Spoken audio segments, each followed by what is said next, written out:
Este podcast fue producido gracias al apoyo de mejores amigos de Cenital. Si te gusta lo que hacemos, podés colaborar en cenital.com/sumate. Mi nombre es Ibrahim Antonio López Rumbo, soy de Venezuela, del estado Portuguesa. Tengo 6 meses viviendo acá en México. Duré 6 años viviendo en Colombia. De ahí me decidí venirme a viajar hacia los Estados Unidos. Conocí a Ibrahim en junio de este año en un refugio migrante llamado Casa Tochán, en la Ciudad de México. Es uno de los muchos centros comunitarios que albergan a personas que están esperando su turno para emigrar a Estados Unidos. Tochán es una casa precaria de 4 pisos conectados por escaleras de metal, donde 80 hombres duermen todas las noches, algunos en habitaciones y otros en colchonetas con frazadas en el suelo, a pesar de que el espacio solo tiene lugar para 20. Ahí les sirven comida y reciben asistencia con su proceso migratorio. Cuando fui, Ibrahim estaba en una de las mesas completando el formulario de una aplicación de celular necesaria para presentarse en la frontera con Estados Unidos. Su camino hasta ahí había sido largo y había pasado un tiempo en Colombia antes de subir hacia México. Bueno, cuando me vine de Colombia para acá, eso como casi toda la mayoría del inmigrante pasa por las montañas.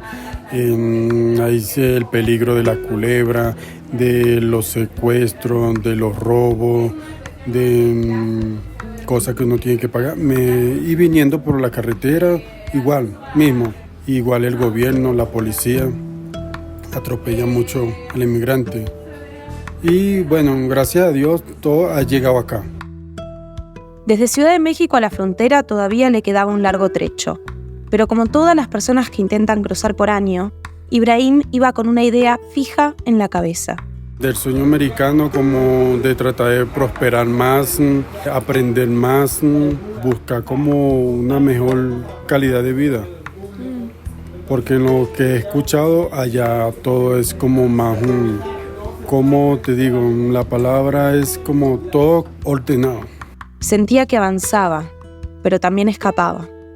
Y huyendo de las necesidades, de las preocupaciones, del gobierno, mal gobierno de los países de uno.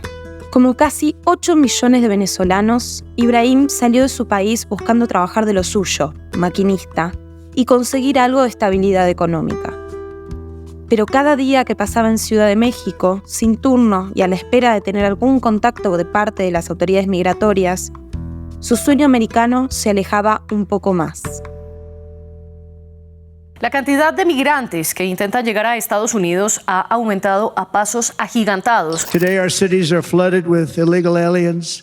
Americans are being squeezed out of the labor force and their jobs are taken. Cerca de 500,000 de inmigrantes fueron deportados de Estados Unidos en los primeros 6 meses del año fiscal 2024. On day one, I will terminate every open border policy of the Biden administration and we will begin the largest domestic deportation operation in American history. We have no choice.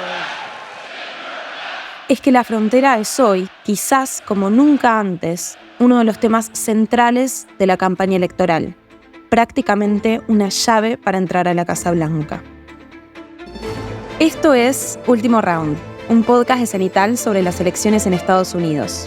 Soy Lucía Cholaquian Herrera. Y yo soy Juan Edman. Bienvenidos. Lu, Estados Unidos es un país construido por inmigrantes. Esto es algo importante para entender su historia como potencia, pero también ha habido momentos donde el volumen y el origen de esa inmigración se ponen en entredicho.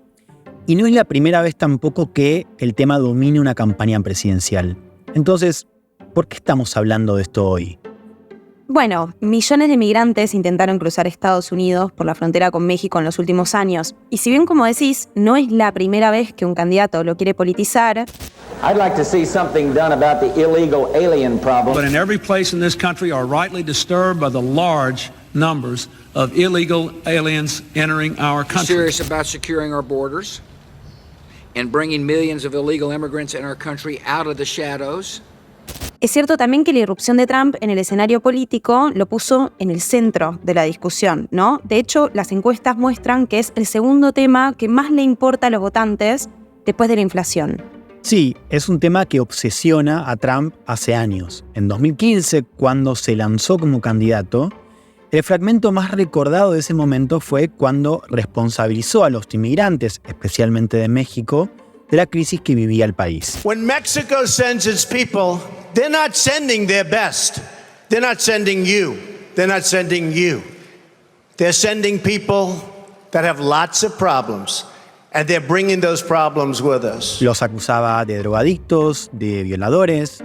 They're bringing drugs, they're bringing crime, they're rapists. Y la propuesta estrella de esa elección fue la promesa de un muro gigante que dividiera un pedazo importante de la frontera. We're going to build the wall. We have no choice. We have no choice.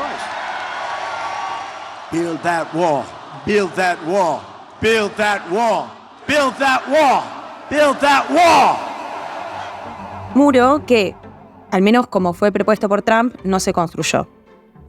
No, claro, pero igual durante su primer mandato, Trump tuvo una política de tolerancia cero. El punto más extremo fue cuando se empezó a separar familias migrantes en la frontera, en 2018.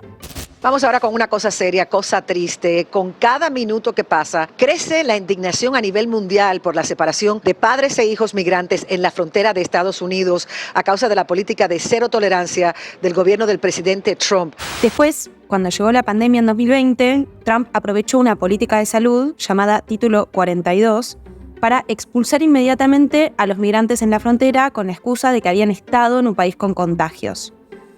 Pero generó el efecto contrario, ¿no? Porque esta política de disuasión, como se la llamó, potenció los cruces ilegales. La gente intentaba una y otra vez entrar. Y en ese escenario, Biden llegó a la presidencia presentándose como un candidato más humano. Un hombre de bien es aquel que no sostiene sus valores en una mano, sino que los demuestra con acciones, preocupándose por el bienestar de los más vulnerables. Ese es Joe Biden, un hombre de bien. I'm Joe Biden. And I approve this message. En el debate de 2020 dijo, por ejemplo, que las políticas de Trump violaban las nociones de qué tipo de nación es Estados Unidos. It's not coyotes didn't bring them over. Their parents were with them. They got separated from their parents. And it makes us a laughing stock and violates every notion of who we are as a nation. Igual, después de 4 años de la gestión de Biden, podemos decir que sus políticas fueron una continuidad casi directa de las de Trump. Excepto por algunos aspectos puntuales, como la separación de niños, el enfoque estructural fue el mismo. De hecho, Biden mantuvo el llamado Título 42 hasta el año pasado. También continuó con lo que se llama la externalización de la frontera. Hacer que sean otros países de América Latina los que lidien con los migrantes que buscan llegar a Estados Unidos. Exacto. La externalización migratoria es una estrategia que varios países están adoptando en el mundo. Un caso muy polémico de este año fue cuando el Reino Unido dijo que iba a mandar a solicitantes de asilo a esperar a Ruanda. La voz que escuchamos al principio del episodio, la de Ibrahim, es un ejemplo de cómo afectan en lo concreto estas políticas. Contaba que cuando lo conocí, él estaba en el albergue luchando para inscribirse en una aplicación de celular llamada CBP One App. Es una aplicación creada por el gobierno que se usa para que los migrantes de Venezuela, Cuba, Colombia y Centroamérica completen sus datos y empiecen el pedido de refugio o asilo en un tercer país, ¿no? En este caso era México, que no es ni el propio del cual vienen ni el de destino, que sería Estados Unidos. Durante su primer año de uso se asignó 500.000 de turnos. Esto parece práctico, pero la aplicación es confusa, deja a mucha gente afuera y algunos migrantes, como Ibrahim, pasan semanas hasta poder completar el formulario. Sí, y después esperan meses hasta recibir un turno en alguno de los pasos fronterizos. Hay 6, y eso lo tienen que elegir cuando completan el formulario. Algunos de esos cruces son peligrosísimos porque ya están muy tomados por el crimen organizado que aprovecha la vulnerabilidad de los migrantes que se acercan a la frontera. Una vez que llegan a la frontera con el turno, las autoridades migratorias deberían recibir sus papeles, hacerles una entrevista y abrirles el caso migratorio. Pero generalmente ese proceso termina involucrando retención de documentos, teléfonos, deportaciones y hasta torturas. Todas crueldades por las cuales la policía fronteriza es muy conocida en los Estados Unidos. Por todo esto, la entrada se hace muy larga y además nadie garantiza que una vez que llegan a la frontera y presenten los papeles, puedan cruzar. Quizás pasa, quizás no. Y si no pasa, empieza todo de nuevo. Estas cosas suceden en la frontera a diario. Y mientras tanto, las personas como Ibrahim tienen que esperar sí o sí en México, a veces por mucho tiempo. Y como decís vos, nadie garantiza que una vez que los reciban en la frontera, les van a permitir ingresar. Cruzar legalmente a Estados Unidos es difícil. Para migrantes latinoamericanos está la opción de la app y había, hasta hace poco, un programa de patrocinio. Esto significaba que si los migrantes tenían un garante estadounidense dentro del país, podían viajar por aire y pedir un permiso de entrada en el aeropuerto. Pero la gestión de Biden lo suspendió temporalmente en julio de este año, en teoría por irregularidades con los patrocinadores. Por ahora, y esto puede cambiar durante la campaña, ese programa no se reanudó. Y en los vaivenes como estos, muchos migrantes pierden la paciencia, deciden no esperar el turno de la app y siguen cruzando, a veces nadando por el río Bravo o a veces encontrando algún hueco en el muro. Y para llegar a la frontera, usan cada vez rutas más peligrosas. Como el tapón del Darién. Miles de migrantes realizan un esfuerzo desesperado por atravesar la selva del Darién.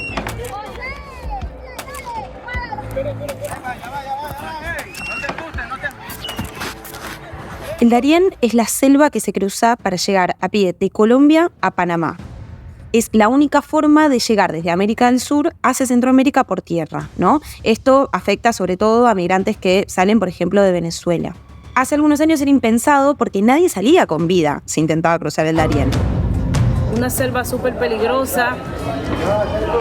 Mientras caminaba, uno veía a los muertos como que si fuesen pollo muertos. Pero las comunidades y los grupos organizados de la zona ahora encontraron un negocio en la selva y hoy venden servicios de cruce que pueden costar hasta $1.000 por persona. Naciones Unidas calcula que este año lo van a haber cruzado 800.000 personas. Porque en esa selva no tiene amigos. Si a usted le da una enfermedad, lo dejamos ahí mismo, porque no hay amigos. Bueno, porque yo venía con un grupo de migrantes y me caí, me aporré una rodilla, se fueron, me dejaron sola y yo caminando poco a poco vine y me descansé aquí, ya estoy que ya no aguanto.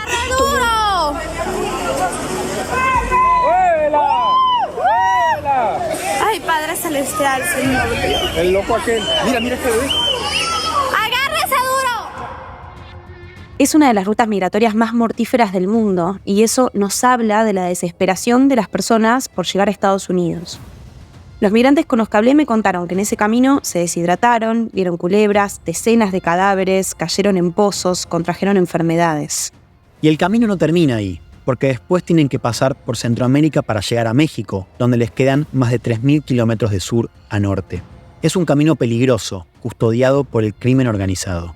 Por otro lado, hay cada vez más niños en el Darién. Esto muestra que ya no son solamente personas jóvenes en busca de trabajo para enviar dinero a sus países, sino familias que buscan asentarse como sea en Estados Unidos. Jazmín Gartz es una periodista argentina que cubre migración para NPR en Estados Unidos. Nos contó una historia de las muchas que conoció en su cobertura de frontera. Yo estaba en la parte montañosa que divide San Diego, California, de México. Y llegué como a las 4 de la mañana. Al pie de la montaña había una madre ecuatoriana con sus 2 hijos. Uno de ellos tenía unos 6 años. Estaba desmayado por el calor, porque habían estado cruzando la montaña toda la noche, prácticamente sin agua. Y al chico lo había picado un insecto en el ojo y estaba desmayado. Cuando nos vio, se largó a llorar y me pidió que por favor llame a la policía fronteriza porque necesitaban ayuda médica y necesitaban pedir asilo. Y en el tiempo en el que estuvimos esperando a la policía fronteriza, ella me contaba desesperada que la situación en Ecuador con las bandas armadas, el narcotráfico, todo lo que hemos visto, ya no es posible vivir en paz ahí. Y esa situación que te estoy contando es la imagen en la cual yo pienso cuando pienso en lo que está pasando en la frontera. Una cosa que para mí es muy clara es que si las personas se ponen en este tipo de riesgo a sí mismas y a sus hijos para llegar a Estados Unidos, es difícil que políticas migratorias de parche, como serían la aplicación o las detenciones en la frontera, funcionen realmente para ordenar esta situación, ¿no? Sí, y para cuando Biden implementó esta nueva política, para normalizar de alguna forma ese proceso de inmigración, El clima dentro de Estados Unidos, estaba mucho más tenso.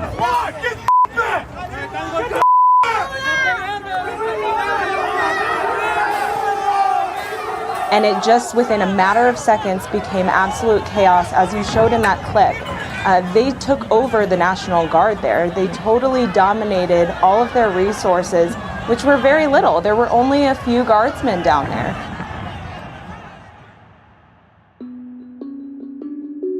En 2022, en la pospandemia, ya empezamos a ver escenas de migrantes siendo trasladados dentro de Estados Unidos. Greg Abbott, el gobernador republicano de Texas, se plantó en que su estado ya no tenía recursos para contenerlos y empezó a mandarlos en micros a ciudades demócratas. A esas ciudades se las conoce como santuarios.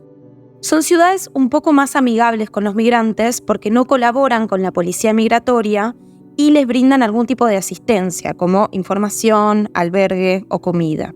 Los republicanos argumentaban que si los demócratas querían tener flexibilidad con la migración, iban a tener que hacerse cargo de las consecuencias. Y el resultado de eso fue que esas ciudades se fueron sobrepasando con la llegada de micros desde Texas y después desde Florida. Al poco tiempo, alcaldes demócratas le empezaron a pedir a Biden que se pusiera, un poco más duro en la frontera. Estamos hablando de más de 150.000 personas que llegaron a Nueva York en busca de asilo en los últimos 2 años. Fue algo que hablamos con Jazmín. Hay que también decirlo, que hay una crisis en las ciudades y creo que también la maquinaria de la histeria ha sido fuertísima. Ir a un kiosco y comprar un café y que esté el New York Post, un diario muy reaccionario de acá, hablando de prácticamente vienen los venezolanos a matarnos. Y entonces tenés una realidad de hacinamiento en las ciudades y empezás a ver esos titulares y te empezás a preocupar.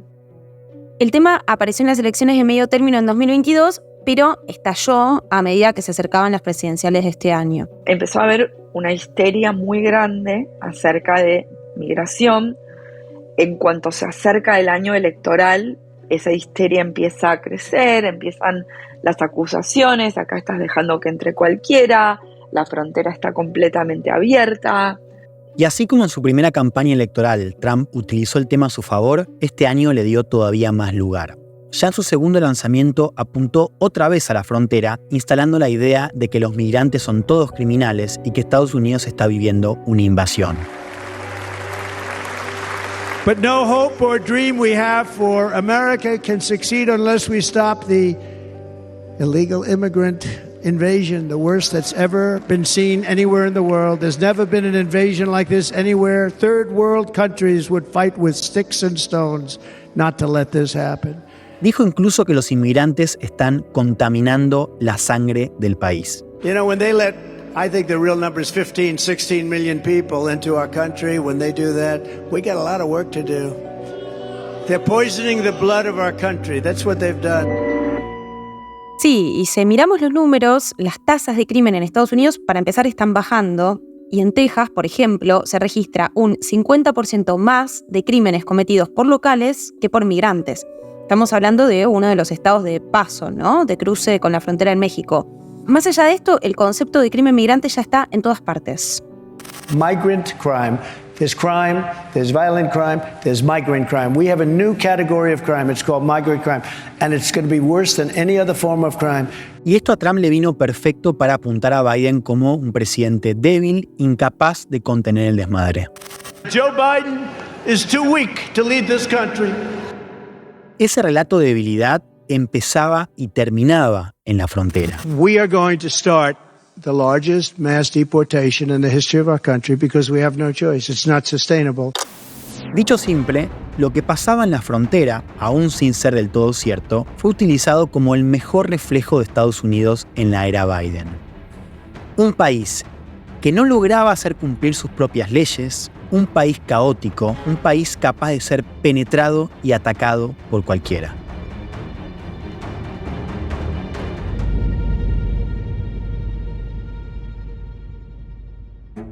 Bueno, contame cómo se vivió esto en la Convención Republicana en julio, porque estuviste ahí y la cuestión migratoria fue, creo que, uno de los temas más relevantes de la discusión, ¿no? Bueno, primero una gran fijación, ¿no? La mejor postal me parece que fue el discurso de Abbott, el gobernador de Texas. And he will arrest the criminal illegal immigrants and put them behind bars. Termina siendo interrumpido por gritos de delegados diciendo literalmente que los deporten.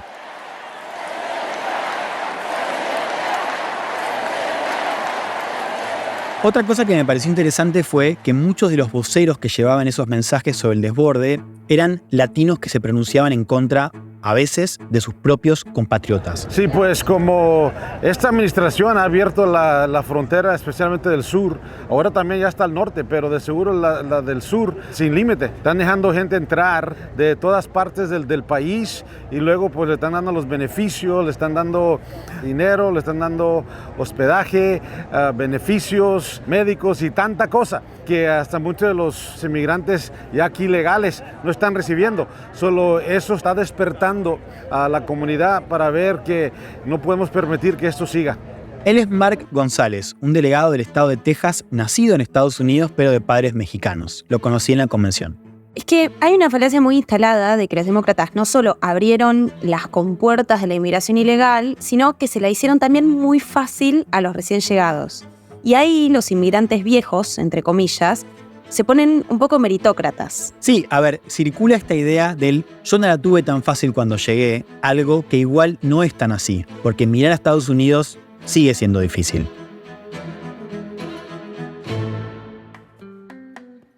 Una semana después de la convención llegué a Miami, una ciudad con mucha migración latina, y hablé con Jaime Flores. Jaime es el responsable de comunicación hispana de la campaña de Trump y es de origen colombiano. Porque hay que entender qué es realmente lo que piensan los latinos que viven en los Estados Unidos, que ya se asimilaron a la cultura de los Estados Unidos, que ya se legalizaron en los Estados Unidos, que además son los que votan en nuestras elecciones. Para esos latinos, los inmigrantes que están llegando no ayudan mucho. Son inmigrantes que llegan y, para empezar, tienen una cantidad de prebendas y de beneficios que los que llegamos aquí hace algunos años no tuvimos. Los que tuvimos que llegar aquí, legalizarnos, tuvimos que llenar los documentos, pagar las tarifas, esperar los plazos y acogernos a la ley, que es lo que los ilegales que están llegando de un tiempo para acá pues simplemente no están haciendo. Jaime también me dijo que le incomodaba el perfil de esos migrantes más allá de cómo habían entrado. Nos da mucho miedo que aquí en los Estados Unidos ya se esté respirando un poco ese aire nocivo y malsano que respiramos en nuestros países cuando llegaron estos personajes, y nos molesta muchísimo que aquí no se respete la ley como no se respetó en nuestros países, que fue algo que también contribuyó a que muchos saliéramos corriendo. Esto que dice Jaime es importante para entender otra de las cosas que pasaron en estos años, que es que cambiaron los países de origen. La migración latinoamericana en Estados Unidos fue siempre mayormente mexicana, ¿no? Pero en los últimos años hubo un crecimiento de entradas de migrantes venezolanos, centroamericanos y haitianos, y también de otras regiones: China, India, Ucrania y Afganistán. La migración de China a Estados Unidos continúa creciendo a ritmo récord. Ucranianos y rusos que están llegando a la frontera entre México y Estados Unidos. Hay aumento en el número de migrantes afganos. Tratan de llegar también a los Estados Unidos. De los 6 millones que entraron durante la gestión de Biden, aproximadamente la mitad lo hizo de forma ilegal mientras todavía estaba vigente el Título 42, que se dio de baja en 2023. Es decir, no es que cruzaron con sus papeles o por la aplicación o consiguieron un patrocinador en Estados Unidos, sino que cruzaron ilegalmente y o pudieron pasar o fueron detenidos por alguna de las fuerzas que merodean la frontera. ¿Qué pasa? Si son detenidos, ellos pueden pedir asilo en ese momento. Entonces, si no son deportados, de alguna manera obtienen un margen para llegar a trasladarse a una ciudad y trabajar ilegalmente mientras esperan que les salgan los papeles. Hay, por eso, una idea de que la migración de hoy no es la misma que la de ayer, que denigra los esfuerzos de los viejos latinos. Y eso contribuye sobre todo al discurso de Trump, aunque gran parte de esta crisis se haya iniciado durante su gestión o por lo menos bajo sus políticas. Estos números que vos mencionabas, Lu, son los que usa Trump para pegarle a Kamala Harris, ahora que es ella la nueva candidata. Harris, a diferencia de Biden, da una imagen mucho más vigorosa, más fuerte, más vital, y menciona también su pasado como fiscal general de California para mostrar que, cuando le tocó, no tuvo miedo de meterse con el crimen alrededor de la migración en la frontera. So I was the Attorney General of a border state. In that job, I walked underground tunnels between the United States and Mexico on that border with law enforcement officers. I went after transnational gangs, drug cartels, and human traffickers that came into our country illegally. I prosecuted them in case after case, and I won. Sí, pero es fácil achacarle las políticas fallidas de la gestión actual porque en definitiva ella todavía es vicepresidenta. Igual lo importante es que en términos generales la línea de Kamala Harris sobre migración es bastante parecida a la de Biden. Busca crear puentes controlados para que la entrada sea legal y así desalentar la llegada de indocumentados. Kamala Harris supports increasing the number of Border Patrol agents. Donald Trump blocked a bill to increase the number of Border Patrol agents. Harris propone que su política migratoria vaya directamente contra el crimen que se genera alrededor de la frontera, como el tráfico de fentanilo y de personas. Y otra cosa importante que propone es volver a levantar el acuerdo bipartidario que se venía articulando en el Congreso y que Trump terminó boicoteando. As president, I will bring back the bipartisan border security bill that he killed, and I will sign it into law. Esa fue de hecho la principal línea sobre el tema en el discurso que dio en la Convención Demócrata. Trump, mientras tanto, dice en sus palabras que va a ser la deportación masiva más grande de la historia de Estados Unidos. Algo que varios analistas cuestionaron, primero por su legalidad, pero además porque podría generar, entre otras cosas, una crisis diplomática con México. We are going to start the largest mass deportation in the history of our country because we have no choice. It's not sustainable. Y el proyecto 2025, elaborado por Fundación Heritage, del cual ya hablamos en el segundo episodio, va aún más allá. Propone, entre otras cosas, medidas extremas como quitarle el estatus migratorio a hijos de inmigrantes nacidos en Estados Unidos e incluso sacarle subsidios a norteamericanos que convivan con extranjeros. A mí, personalmente, me parece muy fuerte el contraste de tanta crueldad con la realidad de las personas que llegan, ¿no? Cuando estuve en Estados Unidos en 2022, en este contexto en el que llegaban tantos migrantes a la ciudad de Santuario, hablé con muchísimas personas que acababan de llegar. Y lo que más me sorprendía era el esfuerzo inhumano que estaban haciendo para adaptarse a un sistema hostil, al idioma, al frío, a los desafíos de conseguir un trabajo urgente. Daba la sensación de que ellos no sabían que sería así de antemano cuando salieron muchas veces caminando de sus países hacia el norte, ¿no? Porque sus fuentes de información eran en general las redes sociales u otros familiares que ya estaban en el camino. Como decía Jazmín sobre la familia ecuatoriana, ese discurso de criminales peligrosos que vienen a llevarse todo puesto queda muy lejos de lo que se ve realmente. El proceso es para la mayoría muy desgastante y totalmente confuso. Cuando estuve en El Salvador, en Guatemala y en México, muchos migrantes me decían que caminaban hacia Estados Unidos con la convicción de que iban a entrar. Y los que tenían más recursos lo decían con mucha más certeza, ¿no? O sea, los que pueden hacerlo terminan pagándole a alguien para que los haga pasar. Esto, más allá de las elecciones, me hace pensar en el problema futuro, porque para empezar a corregir este panorama, evidentemente, Estados Unidos necesita de una reforma estructural con consenso de los dos partidos, algo que hoy es muy difícil de imaginar. Sí, y hay que prestar atención al tema de la plata, porque la inmigración es, entre otras cosas, un negocio multimillonario. Totalmente, y empieza cuando la gente sale caminando de sus países, contratando a estos famosos coyotes que los transportan de tramo a tramo, cobrando a veces hasta $10,000, y termina cuando se vuelven mano de obra barata en las ciudades donde se instalan, mientras esperan que les salgan los papeles. En el camino sacan tajada a los traficantes, los grupos organizados en esas zonas, los gobiernos del camino y los empleadores en los países de llegada, que pagan sueldos muy bajos a gente desesperada por trabajar. Eso explica por qué hay ciertos lobistas cercanos al Partido Republicano que no quieren una reforma y que se aprovechan de que esto siga ocurriendo. Bueno, y por último, algo que se está volviendo cada vez más evidente, ¿no? Es que los problemas en los lugares de origen no están mejorando y no están siendo resueltos, todo lo contrario. Cada día más gente sale escapando de la pobreza, la violencia o simplemente buscando un futuro mejor.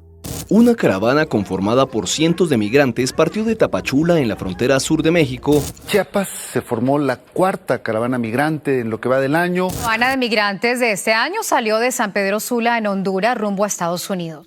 Y si tomamos los principales problemas que explican por qué la gente se va, que pueden ser tanto la violencia como la economía, entre otros, Estados Unidos juega un rol clave ahí. A ver, Estados Unidos apoyó la represión de las guerras civiles en El Salvador y Guatemala, es cómplice de alguna manera del fenómeno de pandillas en El Salvador, financió la militarización en Colombia, las políticas de sanciones en Cuba, en Venezuela, es decir, políticas que tampoco funcionaron. Sí, y creo que no se les escapa eso, porque lo vimos muy claro con Venezuela y sus elecciones este año. La Casa Blanca especuló muchísimo con su posicionamiento porque sabía, entre otras cosas, que otro paso en falso en la estrategia con Maduro podía provocar un éxodo masivo de vuelta hacia el norte. Y de alguna manera podría perjudicar su campaña. Biden estaba evitando la postal de ingreso masivo en la frontera durante el periodo electoral. Exacto, pero más allá de Biden, ninguno de los candidatos y ninguno, creo, de los políticos de la primera línea en Estados Unidos está pensando en reparar esos daños de manera estructural, ¿no? Ahí también me parece que hay otra clave. La política migratoria va a seguir siendo, como se dice, de disuasión.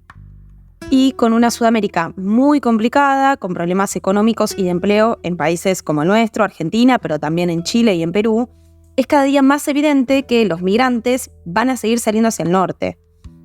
Porque a pesar de todo, además, Estados Unidos sigue siendo una meca para ellos. Esto es algo que conversé con Ibrahim en el refugio. Cuando le pregunté qué esperaba de las elecciones en Estados Unidos, solo me dijo que esperaba que viniera alguien más compasivo.